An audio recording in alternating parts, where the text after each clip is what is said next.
Yo, yo, yo. What's up? Hey, we're here. We What is are happening? back. What is up, guys? It's Sound Advice back again with you. We are really excited about this video. This one, we're going to be talking about DIY subwoofers. We're going to talk about tips and tricks. You guys might have questions. Feel free to throw them in the chat section. As always, obviously, if you throw a super chat, that will definitely go up on there. We'll answer it for sure, but we'll try to answer the ones that we can get to either way. And we're going to share some of our tips and tricks that we've come across with DIY subwoofers in general. Now, HiFi Vega and Justin, you guys have never really built a subwoofer before, right? Nope. First time. First time for everything. What is it? What is this subwoofer you speak of? I don't know. I'm not sure. So, funny story. Before we get started, my dad, I'm going to try to pull this up. My dad told me, hey, can you come over and take a look at my car speakers? So I'm having some issues with my car speakers. I'm not sure what's going on, but they've been sounding worse and worse, and now they just have stopped working. I'm just I can't really figure out what's going on. So we took off the door panels, and this is what we found. Oh, wait, let me get it. Oh, let me turn it this way. Oh, no, it's all the way. She gone. All the way. Yeah. There is no rubber at all left on those. The surround is gone. Yeah. So those are 5x7s, and I had some little 4-inch speakers that I bought for a project and never used them. Some JBL GTO 429s, I think. And I said to him, do you want them? And he said, sure. So we're gonna 3D print an adapter plate for him, and then put them in there. You should have put the infinities in there. The component set. Hook them up. I can't. I haven't done them on the channel yet. Well, plus he's pretty much deaf anyway, so it's not going to make any. In that case, he needs a bigger speaker. More power. He's going to need. It didn't strengthen your argument. No, what I'm saying is, yeah, I'm not even sure he's going to hear anything, so it doesn't matter. He heard something, or else he wouldn't have known they weren't working. I mean, so that's true. That's true. All right, so we're going to be talking about the tips and tricks on the DIY subwoofers today. And also when to replace your speakers. And if they get that bad, replace them. There's no, unless you're sentimental to them, just replace them. It's the speakers are too cheap now. All right, guys. So where do you guys want to start with DIY? So we've talked about a lot of things that we want to talk about, and there's a lot of really good stuff. But Justin, you recently did a video on SketchUp and things of that nature. Why don't we start there? How do you guys first decide how to tune a box? So if you've picked a subwoofer, how do you choose what type of box you want to build? And it always depends on what I'm going to do with the box. What's it for? If you're building for a home theater, you're going to put it on a low frequency effects channel. You're going to want to get that thing as low as you possibly can. If you have the space in your living room to build a massive box so you can get down into the infrasonics, go for it.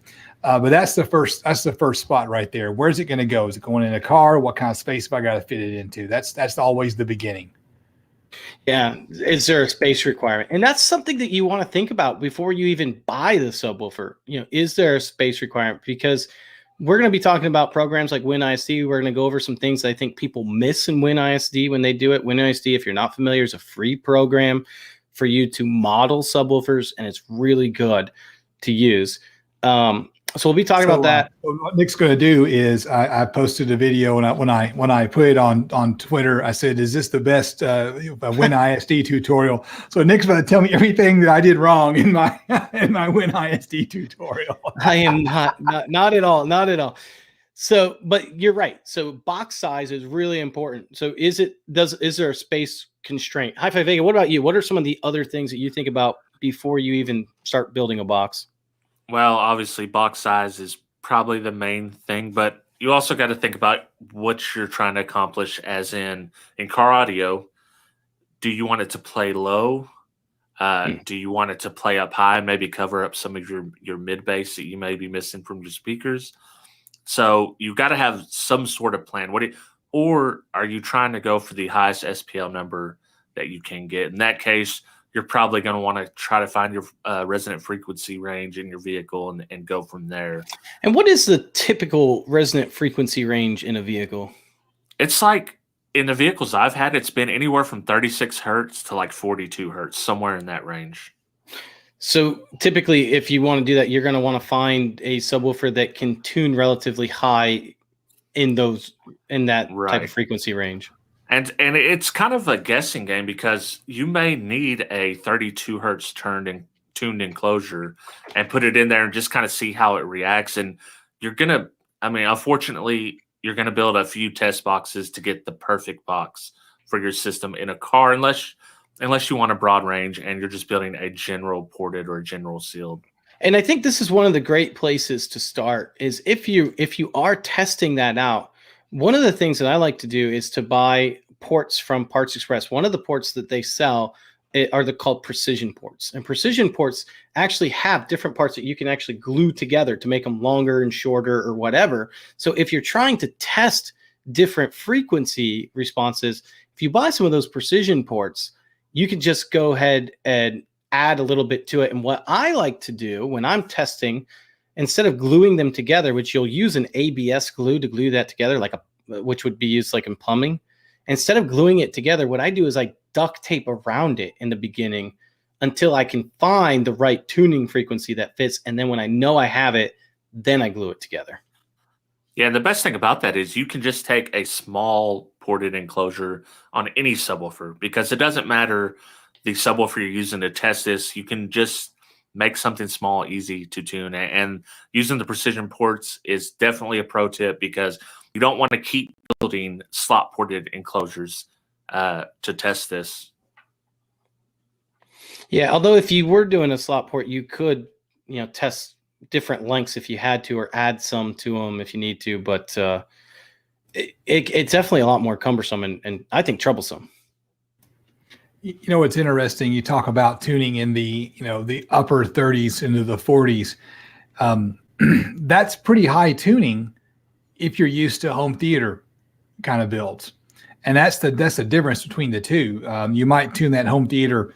I don't know, Nick, how low do you like to tune your home theater subwoofers? So we're starting to talk into a couple things that I'm not quite ready to talk about yet, but typically a home theater subwoofer, most people are trying to hit down to 20 hertz.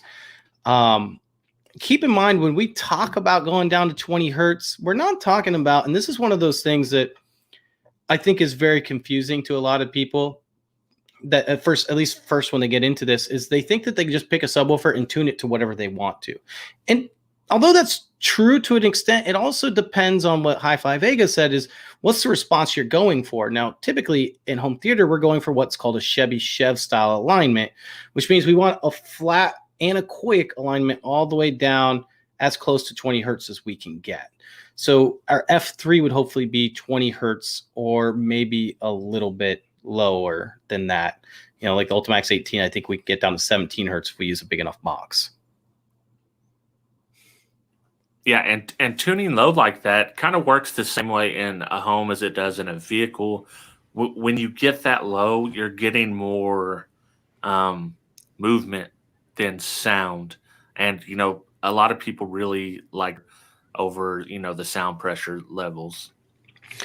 Yeah, and so this brings me into one of my pro tips with WinISD that I think a lot of people miss, especially if you're building a home theater subwoofer. One of the things that you want to pay attention to when you build a subwoofer, if you use WinISD, if you don't know that, check out either Justin or my videos on WinISD. We both do videos on WinISD. You can check them out, and you can learn quite a bit there. But one of the things I think people miss is the filter section. In a home theater subwoofer, one of the things that you're going to have on it is almost always on the amplifier, you're going to have a high pass on there. And it's typically centered between 20 and 17 hertz, and it's usually a second order. Now, obviously, if you're using DSP, you can put something else on there and DSP it however you want. But you need to add that on when you're designing your subwoofer, if you know it, because it's going to affect a couple things. One, it's going to affect your air velocity, your rear port air velocity, if it's going to be a ported subwoofer. The other thing it's going to affect is your cone excursion, or how loud you can play it without without damaging your subwoofer, basically. So those things you're going to want to keep in mind as well. So I always tell people, hey, if you're going to run a high pass, go to WinISD and put it on there. And I'll tell you, that's the one thing that a lot of people forget about. And it's the one thing that you get confused about in your design, especially even if you're building speakers and you're crossing over at 80 hertz, you want to put that 80 hertz crossover in to see what it's doing. That's important. I haven't spent a lot of time working with the filters in WinISD. I've done it just a little bit. And one thing you can do if you're going into a car is you can use that filter in order to kind of mimic what you might get for a cabin response with the cabin gain in the car. Sure. You can do that with what they call Linkwitz transform filter. So if you go in and do a Linkwitz transform filter, you can kind of do that. You can do that with room gain as well. It's not going to be perfect, but it'll give you a decent idea. Go ahead. So, yeah, so I mentioned rear port air velocity. Justin, you had some things that you want to talk about rear port air velocity. So let's talk a little bit about ported subs. We're going to make an assumption here that you want to build a ported sub. What are some of the things that you try to stay at with a ported sub as far as air velocity belongs? And what should we be looking at? Should we be looking at the peak power? Should we be looking at continuous RMS power? I mean, what numbers should we be putting in there when we're designing the subwoofer? So what I do is I go to the signal section in WinISD and I do 80% of my amplifier's rated power. That's what I typically do. And of course, I'm going to pick an amp that matches well to the subwoofer. When you say rated, do you mean continuously rated? RMS, of course, root mean square. That's the only valid rating on a. Rob gave a little chuckle. He's got his mic muted and he gave a little chuckle. Nominal. Yeah. All right. Nominal RMS, whatever you want to call it, not peak.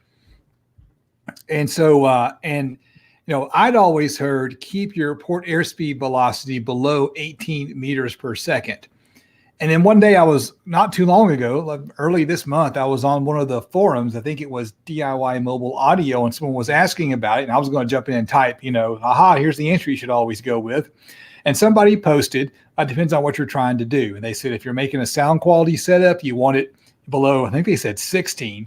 And if you're doing it like an SPL setup, keep it below 32. And as long as you keep it below 60, you won't have any power compression. And I wanted to know y'all's reaction to that because I've been designing my subwoofers very religiously on aiming for 18. I'm not sure how I got that number actually, but that's what I've been aiming for. And I would love to know y'all's thoughts on that. So there's a couple things. One is you typically for sound quality, Rob, if you don't mind, I'm going to jump in real quick. Is 17 meters a second. Now, that's just, that's what we say. There's things that you can do to make it a little bit better, but that's basically to get rid of any chuffing, right? So if you hear a subwoofer that chuffs, you'll hear it. Now, there's things that you can do that cut back on that rear firing port, for example, cuts back on the amount of chuffing that you hear, period. That's just, it's not pointing straight at you. So you can get away with a little bit worse. But the other thing is if you flare your ports, so if you use big flares, so we were talking about those precision ports from Parts Express, there's quite a few that do it. If you flare it on both sides and use a nice healthy flare, you can actually get away with up to about 32 meters a second and still get really good sound quality without having to worry about chuffing. Right. You can double it. You can double the airspeed, and that makes a huge difference. Yeah. And, when we talk about these are rules of thumb. There's going to be some times where this may not be the case, but that's also once again, where you need to go back in your filter section and put in your filter, because that's going to affect and greatly affect at sometimes your airspeed velocity. And one other thing that I would say too, is if you're building this for say like SPL, for example, and your port velocity goes off the charts at like 20 hertz and below, and you're never going to be playing 20 hertz and below, you're only going to be playing in 30s and 40s, then who cares? Now in home theater, that's not going to be the case. Yeah. I mean, I basically always just try to keep it under 30. Like Nick said, you're really not going to notice it a lot in vehicle. And I use a lot of slot ported enclosures. I round every corner over. But something important I also do is put 45s in every single portion of the enclosure, but the port as well, to maintain the port distance from the edge to the corner, and a lot of people forget that because you're kind of got a little dead spot there if you don't do that. And then I flared out at the end, so that helps with the chuffing as well. Yeah, huge fan of flares. And flares, of course, look totally awesome. And They do. you want to do everything you can to make it look as awesome as possible, because if it looks better, it's going to sound better. Yeah. So let's talk about something else with the port that I think a lot of people miss. So if we're in WinISD, one of the things that you should be looking for is first port resonance. WinISD talks about the first port resonance, and it's something that I think a lot of people don't pay attention to. That first port resonance should be as high as you can make it, because that's the first time you're going to hear resonance within the port. Now, typically what someone's going to tell you is at least twice whatever you're going to cross it over. So if you're crossing over 80, that first port resonance shouldn't be any lower than 160. Or I would much rather it be much higher than that. But that's what they're going to say to you. And I would have a much steeper filter on something like that if it was going to be there. I'd probably do a fourth order or more, or DSP that. But you want to pay attention to that first port resonance, because what people will do is they'll build a box and then they'll hear that resonance out their port and they'll say, what is that and what's causing it? It's that first port resonance. And then a lot of people don't pay attention to that. And that's something that I think if you want to get your subwoofers to sound significantly better, you got to pay attention to that first port resonance. Yeah, and in those situations where I'm very, very critical on how these subwoofers are going to sound, to be quite honest, I almost always go sealed, because at that point, output's not a big issue for me. And, that's a lot of work. If you haven't got in WinISD and have done all the calculations, you can spend, 4 or 5 hours perfecting your enclosure. Yeah, and that's the other thing is, what we're talking about are mainly rules of thumb to help you get better at. There are definitely things that you can do that can help out, but in general, these are things that you're going to want to pay attention to.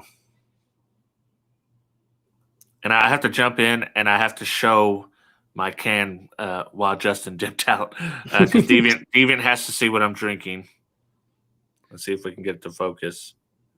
Zero sugar. Dr. Pepper Cherry is excellent, but the zero sugar part got me a little worried.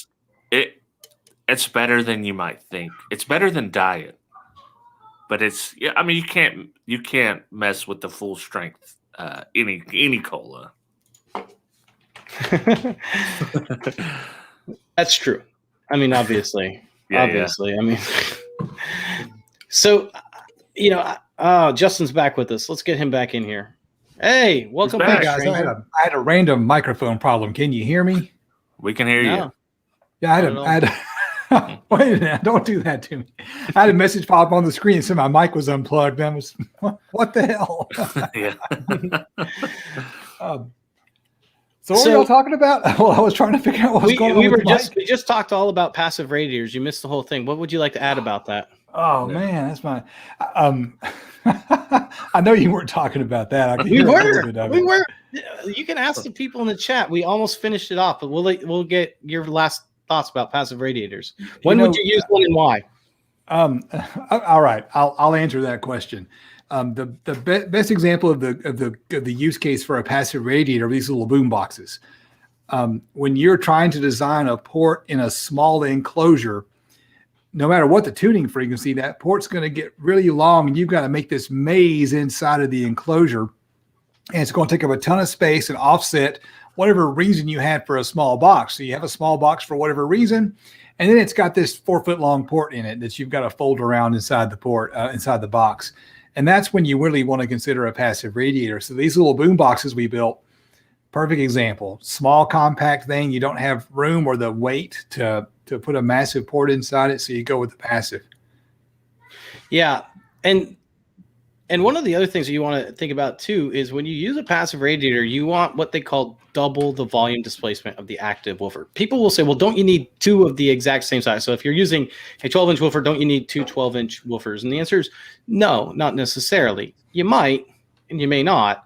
What you really want is about double the volume displacement. And once again, this is a rule of thumb, okay? You're still going to want to model it in WinISD, But basically what the volume displacement is if you take a look at your specs on your subwoofer, you're going to find the SD of the subwoofer, and you're going to find your X max. You're going to multiply those together. That will give you a number. The SD is almost always specified in centimeters, and the X max is in millimeters. So you got to move a decimal, right? Good point. And Nick is exactly right. And I've made a few passive radiator videos, and there's always a mountain of comments. People saying you got to use twos. No, you don't. You have to move twice as much air. Have the capacity to move twice as much air. So that means or more. Same size cone, double the X max. Slightly bigger cone, a little bit more X max. 2 smaller cones with lots of X max. You don't have to have 2 radiators. You can do just one. Yeah, and so a lot of people will just pop a passive radiator, and it might work for a while, and it may not. What you'll notice is when you start really looking into these, you can really damage the passive radiator or even the speaker if you're not careful with those. But double the volume displacement. You'll drive it past the X max, right? A crazy thing that can happen with those passive radiators is the same thing that can happen in a ported enclosure, where if you're playing below tuning, and we call it in car audio unloading, and when you see the subwoofer moving out of control but you're not getting sound, you're playing well below the tuning, maybe even up to 10 hertz. You know what? That's a great point. Why don't we talk about the 3 different enclosures that you can typically build and the pros and cons of each? So why don't you start us off, HiFi? All right. So I'm going to go with not building an enclosure at all, but running a subwoofer infinite baffle. Okay. And the pros of that, in my opinion, is you get a lower end extension. You get a much higher sensitivity. That can also be a con as well when it comes to power handling. But you get less output overall. So it's kind of a toss-up. If your goal is sound quality, infinite baffle can do you right. But you can also get quite loud off infinite baffle. So it just depends on what you're doing. When I say infinite baffle, I'm mainly talking trunk baffle or trunk enclosure. Explain what an infinite baffle would mean to someone that may not know. So like a true infinite baffle would be having your subwoofer and the bottom of your trunk firing out into the world with no enclosure to hold it back. Basically, the world is your enclosure. Right. And then, typically in car audio, you're going to see like a trunk enclosure, or in home, you might see an attic enclosure where they're firing, out of the attic into the space. So basically, there is no actual box. Your attic becomes the box. Your trunk becomes the box. Whatever becomes the box. And the disadvantage of that is what you're saying is power handling. They can't handle as much power. Yeah. And they absolutely, the 2 airs cannot meet. So your back air and your front air cannot meet. So that's a lot of prep work if you're not accustomed to doing something like that. Now, the other thing about that, if I may be so bold to say too, is when there's certain things that you typically want to look for in a subwoofer that is infinite baffle. Why don't you talk about some of those things? Well, the thing is, you can almost play any subwoofer infinite baffle. Sure. You're going to get better results with something with a pretty low FS to begin with. And so, freaking brain fart here. Help me out. Well, also something with a pretty high Q typically. Yeah, high Q. That's exactly what I was thinking. I just couldn't get to it. Yeah, I mean, those are the typical things that you want to look for with something like that. I'm sorry if it feels scripted, guys. We did not script this. This is completely off the cuff. We just know what we're talking about, I guess. So I like infinite baffle. I've only messed with infinite baffle a few times. It is what it is, but the people that like it really, really love it. There's a high price to pay to do it at home. And that's maybe why you haven't messed with it much at home. Yeah, it's a lot easier to do it in the car. And I think it looks good in the car too. Like, especially when people fold their seats down, you see the woofers there and just that fall in the back. It's kind of cool. If I had a trunk car, I would give infinite baffle a try because there's some real advantage to it. The first thing is you don't have a subwoofer enclosure in your trunk. And so you can still get to the spare tire, right? And those kind of things matter if you're in a daily driver. And the other cool thing about it is you can have a viewing window where you can see that beautiful magnet. I think about it seems like everyone likes to run the Image Dynamics Infinite Baffle. And I love the look of that subwoofer. The cone has got this classic clean look to it with a very simple, elegant logo. And the magnet structure and the basket, that's just, it's drool worthy. That's beautiful. It's art, man. Another one is the Ultimax. Even though if you look just strictly at the specs, you might not think free air, but those things work very, very well with free air. And a part of that's just because they can handle a lot of power and they have a lot of excursion. Yeah. So, they do really well free air, which is great. So another box type that you might be considering is sealed. Sealed is where I would tell most beginners to start with, because it's really hard to screw up a sealed box. All right. Only thing you do wrong is have an air leak in it. But I mean, if everything's actually sealed, it'll be fine. Yeah, I mean, you could do things. I mean, you can still tune it horribly, right? Where like if you make it really, really small, you're going to get a really peaky box or something. But to a large degree, or if you make it really, really too big, then you might lose, some of your power handling. But in general, a sealed box is pretty forgiving for most people. And the great thing about a sealed box is you can change the Q of your box, which we've talked about, by just adding a little bit of polyfill in there as well. So if you made the box too small and you need to make it a little bigger, or change the Q of the box, for example, you can add a little bit of polyfill. Now, typically sealed, if you're going for a Chevy Chev style alignment, you're looking for a Q of around 0.707. And that would be a pretty nice box for a sealed box. So if you're designing one in WinISD, you can. The crazy thing in WinISD is if you really take a look at a lot of these sealed boxes, mess around with the different sizes that WinISD gives you and then double it and then have it. And you'll see that a lot of like the frequency response necessarily doesn't make huge changes. Now, when you start looking at some of the other graphs, they might, such as power handling and tone excursion, things like that. And I think that Q of 0.707, that is the total system Q. After you put the subwoofer in the enclosure, that's the rule you're shooting for. It's not the Q of the driver before you put it in the box. Nick got real quiet and was like, what? Well, I just saw that Scott PowerHog Audio, which, guys, if you don't know, PowerHog Audio has started selling now. In fact, I think last week was their first week of shipping, right? Was it last week or the week before? And that's really cool. Last week it was. Yeah, that's awesome. So if you guys haven't checked out PowerHog Audio yet, check it out. Thank you, Scott, for the power chat. We really do appreciate that. He says, hope all is well. I'm listening in on my Predator 6.5 Neo prototypes, which sound pretty awesome, actually. Yeah, I saw those on, I don't know if it was Facebook or YouTube today, but I saw him put a little video showing those things off. Yeah, and Brian, Scott did say last week was their first shipping week. So if you guys haven't got a chance to look at them, really excellent car audio company that just started out. Check them out. And they are US based right around Atlanta, the company themselves. And the guys are always supporting us. So we like to support them as well. So really appreciate that, Scott.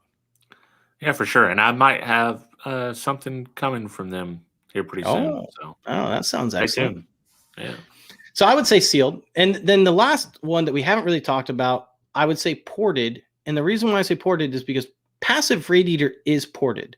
Now, another advantage I would say of sealed is sealed drops off the soonest after you hit your F3, right? It has the shallowest roll off.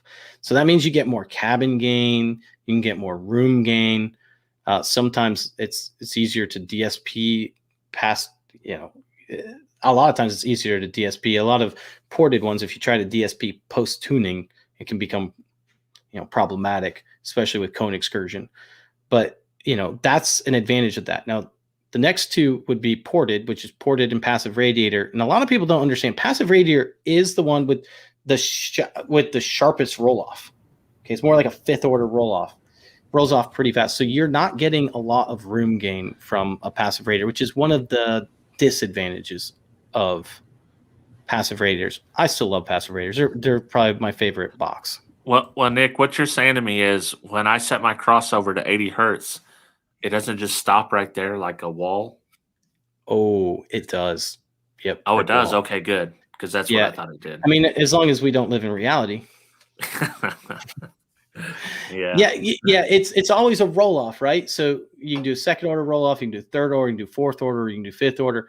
But the sharper the roll off, the less you're going to hear those frequencies, which is good when you're doing like a low pass roll off with a subwoofer. When you're doing like a high pass roll off, it can be good to protect the driver, but it can also not be good if you're trying to get a lot of that room gain.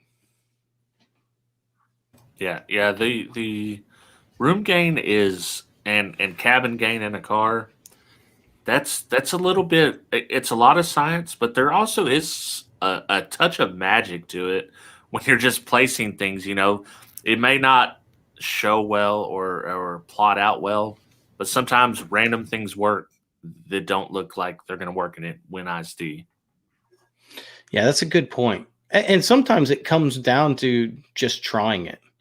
And I think that's the biggest thing when you're doing these subwoofer things. You're going to build some bad boxes. You're going to learn from those mistakes, but you have to learn from those. And one of the mistakes I think most people get is living religiously off of what they get from WinISD. So, for example, you put your data in, you expect everything's right, and then you play it and it just doesn't sound right. Justin, I think you had an issue with a passive radiator you wanted to talk about. And you said that you got some equipment that helped you out with that, right? Yeah. So I don't want to reveal too terribly much, but I'm sorry, I didn't know. But I can talk about it some because we're all friends here. And I actually had a question that I was going to ask y'all, and this is a thing I think is important. We design it, we model it in WinISD, we build it, we listen to it, but we really need to test it. We really need to put an SPL meter on it in the car. We need to put a mic on that thing, use something like, I'm blanking on the name of the software, the free software everyone uses for testing. Room Equalization Wizard. You've got to test this stuff out because you never actually know if it's going to be right until you test it. And unless you've got a lot of experience, you can't always trust your ears. And sometimes our ears aren't good measurements. They're some of the best ones. If you like the way it sounds, then it's fine. But I picked up a DATS, and I don't have a lot of props with me. I meant to grab a bunch of props, but I happen to have my DATS laying right here because I had it when I was trying to get my filming and stuff, doing the thumbnail photo with it. So I did hook up a DATS, and I ran it through everything I had laying around the house so I could get my hands on. And it's interesting because that's going to tell you where you have things tuned to. It's fairly accurate from what I understand. And so as I think about my old W6 build, and yeah, Elf Weagle's down in the chat. He's one of my patrons. I went ahead and dropped that video on Patreon so they get that early access. The W6 build, I had it tuned to 37 hertz in WinISD. It came out 35 hertz when I tested it with the DATS. And then I hooked up my passive radiator build, which is just sitting on the back seat of my pickup truck when it's not out in the garage for some kind of test or a video or something. And that thing is tuned to 22.5 hertz. And well, I was shooting for low. I think I may have missed it by about 5 hertz. I think I was shooting for something in the upper 20s. And so I'm going to have to crack it open and pull a weight off the back of the passive and test it again. And there's some other interesting things that'll show up in that video. And so you can see more with that DATS than you would imagine. Yeah, and DATS is a great one. So what you're looking for with DATS is you're going to see an impedance chart. And there's a lot of things you can read from the impedance chart. But the main thing that he's talking about for tuning frequency is with a ported subwoofer, you'll see 2 peaks, and then you'll see a dip between those 2 peaks. That the lowest point in the dip between those 2 peaks is your tuning frequency. So you can test that. Now, DATS is one way to do it. You can also test it by, putting rice on the subwoofer and playing test tunes until, your rice dance. So there's all kinds of ways to do it. I think the whole rice dancing thing. What? You don't know this one? I know this one, of course, but explain it to the viewers. No, if you know it, you explain it. What do you do? So when your subwoofer in a ported enclosure is playing at the box's resonant frequency, the FB, the resonant frequency of the entire system together, most of the sound is coming from the port. The port air is going to move back and forth. The port's basically a speaker cone made out of air. And at the tuning frequency, the subwoofer is going to move the least. So what you can do is take a little bit of rice or whatever small thing you want to put in the speaker cone. Yeah. Don't hit it with a, yes, someone typed M&Ms down in the comments.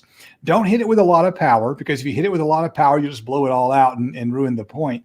And just play some test tones. I use the Bass Mechanic. He has test tones, just like 1 hertz steps, and just play it, start it where you think it's at. Start at 30 and work your way up. Start at 30 and work your way down. And whatever you've put in the speaker cone will move the least at the tuning frequency. So, I mean, what's a bag of rice cost? And you can almost see it with your eye if you're doing it. Yeah. If you've done enough, you see how it goes. You're like, okay, this is tuning frequency. Yeah, you'll see. Oh, yeah, there it is. And I mean, I think it's pretty noticeable, at least in the area where you're at. That's the easy way to do it if you don't have tools. Honestly, though, that's just like what, $130 or something like that. Yeah. I mean, I don't know. For me, if you're going to be building a lot of boxes, it's just worth it. It's a time saver. It's pretty nice to have. Especially if you have a bunch. I was going to say, if you have a bunch of random stuff laying around that you don't have the parameters for anymore, and that's a big problem. And I would say, like, actually, a lot of car audio in general, if it's not like really name brand, you lack a lot of the TS specs. They don't even publish them. I have one sitting over here that's a car audio subwoofer that one of my patrons gave me.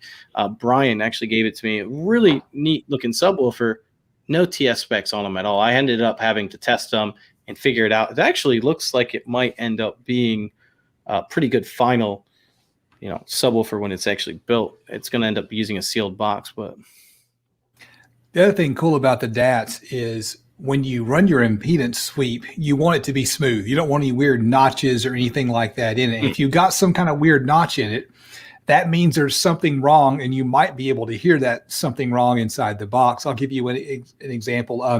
Aaron from Aaron's Audio Corner ran a DAT through a nice high-end home speaker, and there was this notch right in the kind of lower mid-bass region, and his explanation was it's a resonance inside the box. It needed a brace, and it wouldn't have done that. And this was like $1,000 speaker. It's like, put $2 worth of wood in it and pay $5 extra for shipping on your $1,000 speaker, for goodness sakes. Well, yeah, and you'll be able to see resonance in there. You'll see port resonance. You can see a lot of things. You'll also be able to see if you have holes in the box. You'll be able to notice. What would a hole in the box look like? A whole bunch of squiggly lines, almost. Squigglies. Where would those squiggly lines be at in the response? Impedance plot, the impedance plot. Yeah. There's all kinds of different things. So if you have pinhole things, I mean, you'll see a lot with DATs. That's why I think like $130. Even if you're building like 3 boxes or something, it's just, I think it's worth it. And it's much more important in home cabinets, like an actual speaker. You can get away with a lot on subwoofers that when you are actually using a mid-bass or mid-range driver and you're wanting to actually critically listen to it in your home, you're not going to be able to scoot by like you would with just a random 10-inch in your vehicle. And if you're in a trunk car, right? I mean, if you're firing through the back seat, you'd be surprised just how much distortion the back seat will filter out. My very first subwoofer enclosure I ever built, it was for a 12-inch Blue Thunder. It was a sealed enclosure, and my buddy and I built it in his backyard. His dad had a pharmacy business, and shut it down, and we cut up the shelves. And that's what we used. And neither one of us had any business running a saw. And that thing was leaky. It was terrible. There wasn't a straight seam on it anywhere. And it made a bad sound. But when you put it in the trunk and cranked it up, you didn't hear it. Oh, whoops, wrong thing. I think AJC's on to something. He said, that was the first thing I bought once I decided to DIY my speakers, since I already owned a calibrated mic. And I'd say if you're just doing subwoofers, not that I don't think you should have a calibrated mic. A calibrated mic on lower frequencies is, I don't know if I'd say less important, but I would say I would rather have DATs probably than a calibrated microphone at that point in time for me. Yeah, for sure. And for anybody that's in a car audio, if you want to listen to a very high end, well built home subwoofer like an SVS cabinet, and when you see that subwoofer playing, the cabinet's almost completely dead. The subwoofer, you don't hear a lot of movement in the subwoofer. That is what a well built system should sound like. Because I guarantee you go into your car, you're gonna hear your subwoofers most likely with what you built. And I'm gonna talk about. I'm gonna go ahead and throw a plug in for CSS.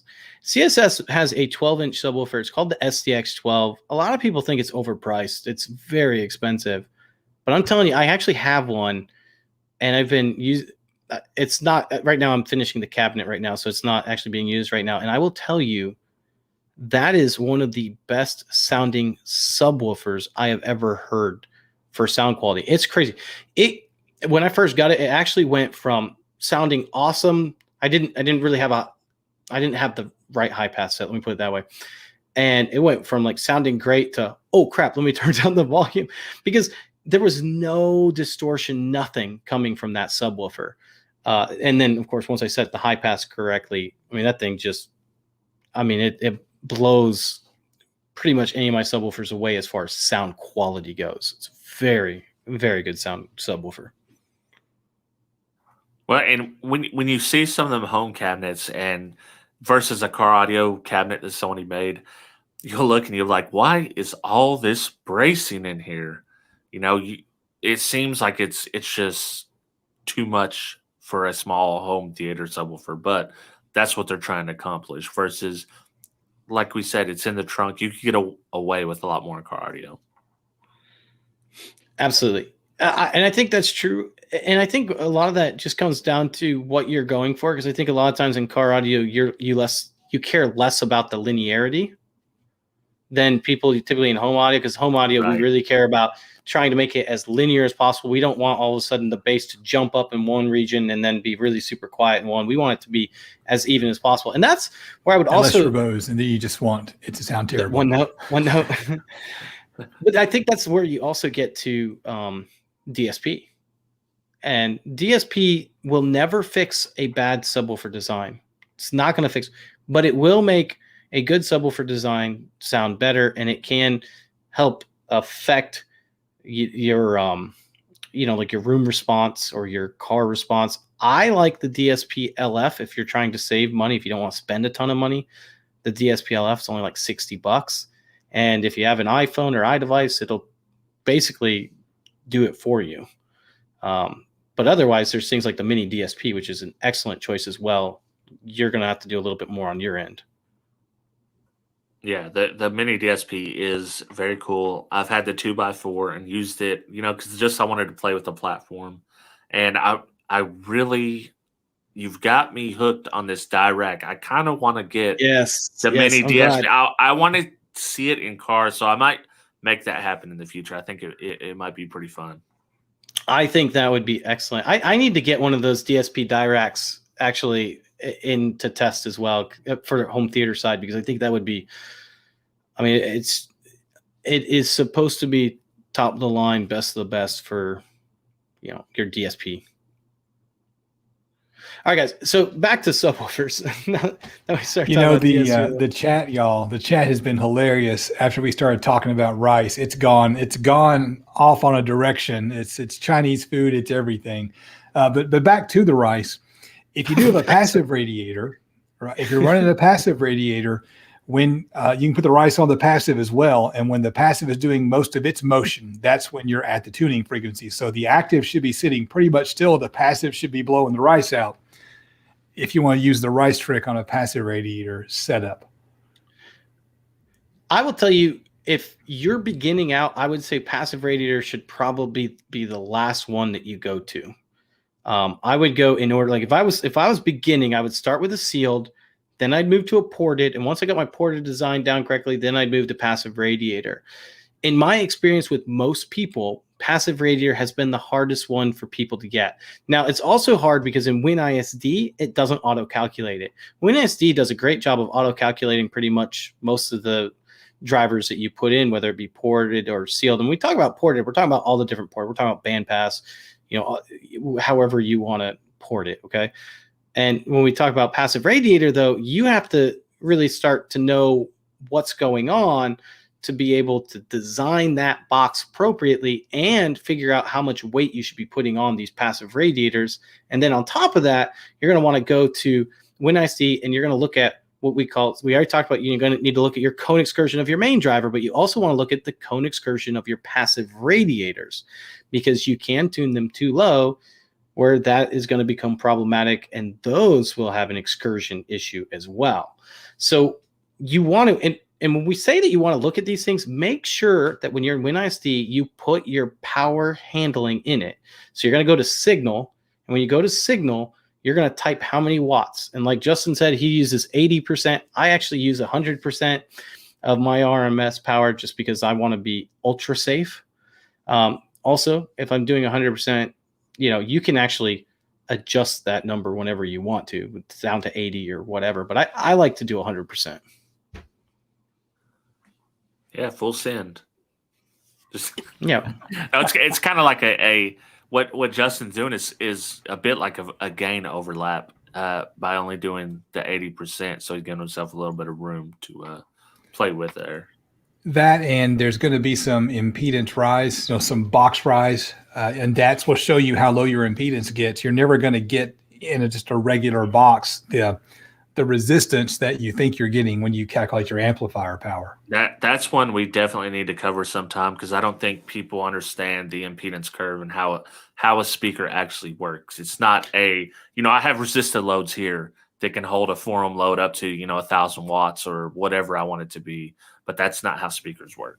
No, I've got a great video on that. There are some drivers that work that way, but they're not all like that. Most of them have impedance impedance always varies based off signal, but there are some that are flat, but those are tweeters, but typically.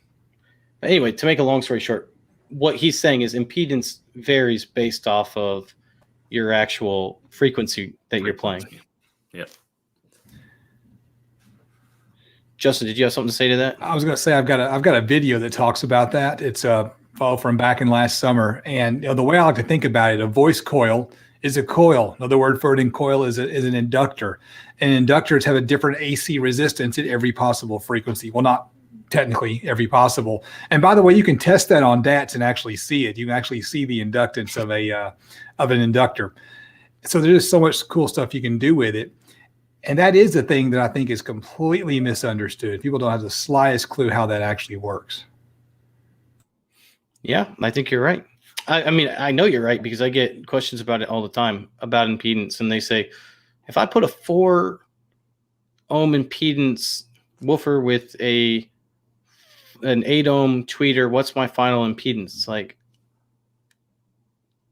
you're not giving me enough information, buddy. What? And I'm not being mean. Like you have to simulate it and figure out, I mean, we can do the simple thing, right? Like if we have 2 4-ohm subwoofers, there's either going to be 8 or 2-ohm nominal impedance, but that's different than what we're talking about. And I think people can get messed up when they're using passive crossovers and they're trying to use an 8-ohm tweeter with a crossover that's designed to run 4 ohms. You can definitely run into trouble there. But, I guess the car audio method is just like wire it to the dirt. So if we have a 1-ohm load, we're going to lower it down to a 1/4 ohm. And then, all of these speakers combined will only rise till 2 ohms or 4 ohms or whatever it may be. It's a good point. All right. What else do you guys want to talk about with subwoofers before we get going? I have a couple other things, but I'm going to wait for you guys. I'm patiently waiting your other things. All right. So if you build a 2 subwoofer box, what do you think? Do you think the 2 subwoofers, should they be in their separate enclosure or should they be in the same enclosure? And why would you do it one way or the other? Well, in an ideal world, I would have each driver in their very own enclosure with the perfect recommended specs. But in car audio, like you need space. A lot of times you can you're not really cheating the system, but you kind of get away with a little bit more having two drivers in a common chamber. Two drivers, common chamber, all the way. Absolutely. Yeah. See, I would rather have two drivers, whether it be a common chamber or not. I want a separation in the chamber, if I can. The reason why I prefer a common chamber is because when you're tuning to the chamber size. And so if you've got one port, that port can be shorter if you've got the two subwoofers in the same chamber. And so it goes back to what we started off with. You've got to fit this enclosure in a space, whether it's a home or a car. And if it's in a car, you got to make some design compromises in order to make it fit. And so, yeah. Absolutely. We just had for those who are listening on the podcast, El Fuego, one of our active participants in the chat, has mentioned our lights in the background. We were trying to coordinate them, but I couldn't get both mine to show up good with red and yellow, so I just stuck with red. So I'm the outlier in this one. So the funny thing is, I picked red and yellow because I let both of my kids pick one color, and one picked red, one picked yellow. Now, Brian brings up a good point, and I think this is a great point. He said, hey, separate whenever possible, because particularly in car audio, because if one fails at high output levels, the other will fail as well, as it's now an unloaded cabinet. And I think that's a really good point and something that no one mentioned. Because it's now in twice the volume. That's definitely, that could be an issue as well. And like Justin was saying, if you're in car audio, a lot of times, almost all the time, you're going to be a common chamber because the ports get out of hand. But there's other ways you could do an isobaric loading enclosure or something like that. There's ways to kind of trick the system, versus just doing straight up two enclosures or a common. Speaking of isobaric loading, you should check out my video on the ISO 100, which is an $80 subwoofer. The subwoofer itself, it's four $20 subwoofers that go flat down to 20 hertz for home theater. It's a really cool build. How big is the cabinet on that? It ends up being 6 cubic feet. And I will tell you what, I had a couple people build it on the forum, and one guy was just he's super impressed. He actually played it, and we don't even see like where his kitchen is, but all of a sudden we hear his wife from the kitchen. He was playing some test tones, and she's yelling, "Why are there things shaking in the kitchen?" It's amazing because it really does go down to that 20. It's one of those things that if you're used to commercial subwoofers, this is where DIY subwoofers really, I think, can make a big difference, because you can get a lot cheaper, good subwoofer if you do DIY. Most commercial home theater subwoofers that are budget friendly are tuned in the 35 hertz range, somewhere in that range. So when you're looking for those subsonic frequencies, which most people want in home theater, you either have to spend a lot more money, like SVS oftentimes will go there. And I think maybe the new monoprice THX ones go there as well. I'm not, you'd want to double check that. They'll go down pretty low as well. Maybe the, what's the name of that brand? The Shoe Research sometimes will go down low too. Those are also good ones. But typically, if you want to save yourself some money, you'll go DIY. You'll build it like those $80. And I'm just talking about the subwoofer portion. I'm not talking about the amplifier. The amplifier box is a different price. But I mean, it's pretty impressive what that can do for just an $80 subwoofer, basically. I know if I still had the Suburban, I would do that build and put it in the Suburban, but I'm pretty confident that it will not fit in the Trooper, much less room. Reno Rockman says you should touch on the pros and cons of open baffle versus ported box versus sealed box. I think we've really did that already. I think you must have missed. You might have missed that because we talked. We didn't necessarily talk about open baffle really, but we talked basically about all those already. I think though this conversation we're having now, there's an important thing we got to consider way back in the design phase, and that is the budget. And one of the Yeah. main motivations for doing your own is so that you can get that high performance speaker for less money. And my experience with building all types of speakers, if I'm trying to outperform a store-bought $30 speaker with a pair of $15 drivers, I can't do it. If I really want to beat pre-made enclosures, pre-made subwoofers, you've got to build a really good subwoofer, and you've got to think, hey, I can build something for $500 that'll beat $1,000 subwoofer. And that brings us to the construction of the box, because the construction of the box is probably the most important thing in a subwoofer, past, of course, obviously the tuning and things of that nature. And what you want to look for when the construction of a box is something that is inert. HiFi Vega had mentioned this already when he was talking about the SVS speakers, but you want something that is very well braced. And you want those bracings typically to touch all 6 sides. Well, is that right? 1, 2, 3. Is that 6 sides? Yeah. Man, I'm confusing myself. So you want your bracing, if you can, get them to touch all the sides, which is hard to do in certain builds. Like the ISO 100, that's really hard to do. So you may not be able to do that. But if you can, the inertness of that will work. And there's other things to make a box inert. HiFi Vega, what are some of the other things that you would do? Outside of bracing? Yeah, outside of bracing. It's anything else? Quickcrete. Oh, that's a good one. I don't know. You can use materials is one. I'm kind of a big plywood enclosure builder now, but generally I think MDF it's heavier, and I think it makes a better box overall. And when you're using plywood, you need to do a little extra bracing. But as far as just making the enclosure solid, it's all in how you plan it. If you're doing a slot ported enclosure, that's basically extra bracing, depending on how you lay it out. And depending on how much you have to route out to flush mount the subwoofer, if you flush mount it, maybe a double front baffle, right, or a triple. Or triple. Yeah. Unless it's something small like these little W6s and W5s, it's a double baffle, and even then I might do doubled 1/2 inch. The baffle needs to be the thickest part of the box.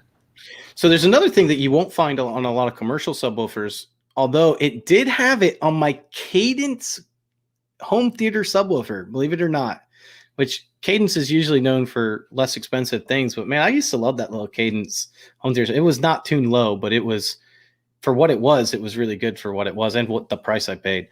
But another thing that you'll want to consider doing if you're doing a home theater subwoofer is creating a separate enclosure within the enclosure for the amplifier.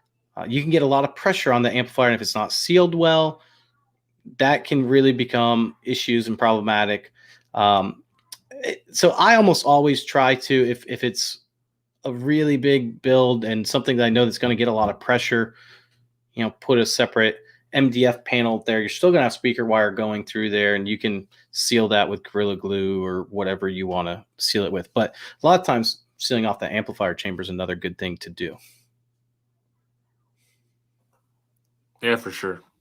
That's rarely a concern of mine because I don't build any home subwoofers. But yeah, I mean, if you're doing something high pressure, you're definitely gonna need something separated.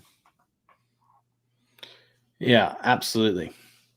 All right, guys, we're running out of time. We only got about 2 minutes left. Why don't you guys tell us what's coming up on your channels? We'll go ahead and wrap this up. And yeah, what about, and I'll answer this. What about heat on the sealed amp? Well, you have to know, first of all, what type of amp you're running. A lot of the amps that I run are actually already sealed up in a sealed enclosure as well already. And they're in like a plastic sealed enclosure, like the AB ones.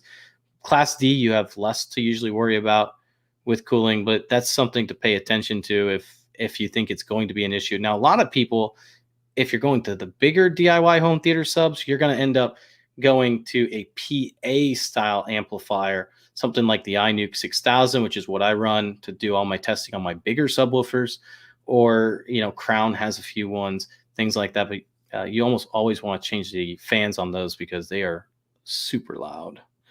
El Fuego, thank you very much. Thanks for the great content, guys.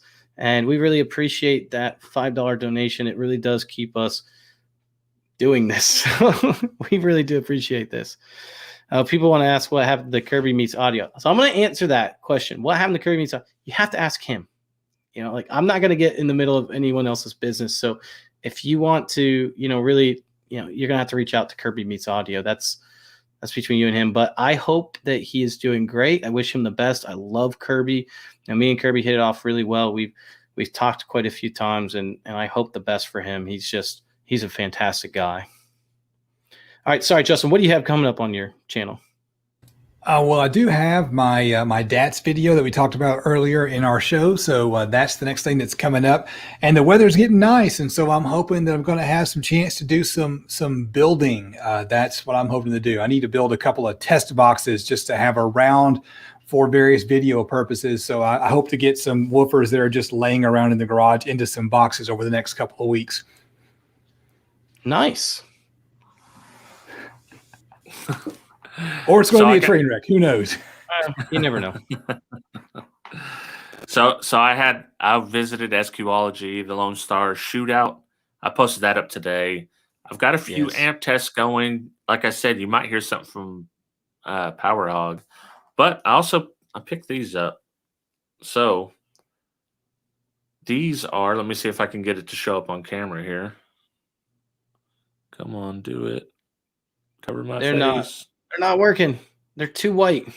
There you go. Oh, Beats. There you go. Beats Flex. I want to test these headphones, and let's see if I get my face in. I want to test these and compare them to the other. These are $50 wireless headset, and I want to compare them to the kickers and see what I think about them. I see wire. Yeah. All right. So this is what I got going on. Any of you guys that are interested in doing the same types of things that we're doing, Monoprice sent me this. This is the Stage Right Complete podcast and streaming kit. Comes with like headphones, microphone. I have not tested it. I opened it up very briefly just to kind of look to see what's in there. It does look nice, but like I said, I haven't really delved in, so I can't say, oh, you got some Stage Right headphones. Are they good? Yeah, I use it. These are some of the reference ones that I use, and they're pretty flat. I mean, they sound good for checking your audio. Yeah, so I'm going to test this out and see what I think about it. I'll probably do a test of that microphone versus this. This is a Deity. This is a $200 microphone, so it's much more expensive than this whole kit. So maybe we get a sound difference of, hey, is it worth it to jump up to the Deity, or is it, something like this worth it? Yeah. And I'll be interested to find out the results of that. I don't know. Is it a dynamic mic or a condenser microphone? Do you know? I don't know yet. I literally just got the package right before we got on, so I didn't really get a chance to look at much in it. I am still finishing up the guitar amplifier and finishing up the CSS sub. I mentioned that earlier, so those things are going on. So I think you guys will really enjoy those.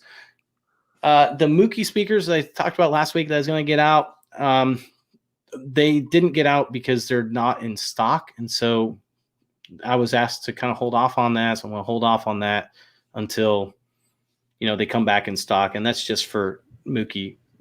Thank them for sending me the speakers. It's good for them. Thomas Marshall, man, thank you so much. And he said, thanks, gang. And we really appreciate that support. It really does help out a lot. So thank you very much, guys. I'm really shocked that they still want you to do the review, even though you're going to say they sound bad. I mean, that's. Oh, that was only for our patrons. Well, every time you say Mookie, it makes me think of White Men Can't Jump. Have you ever seen that movie? It does. Arena Rock, man, I will probably have something to differ to what you've been hearing about these particular ones. I'm going to do some measurements on. I actually have not measured them yet. I'm going to go ahead and do some measurements on them before I put the video out. But yeah, I have seen White Man Can't Jump, and it reminds me of Mookie Betts, who plays for the Dodgers, who used to play for the Red Sox. All right, guys. Well, we're going to let you guys go. Everyone have a fantastic night. Hasta la vista. Yo, later.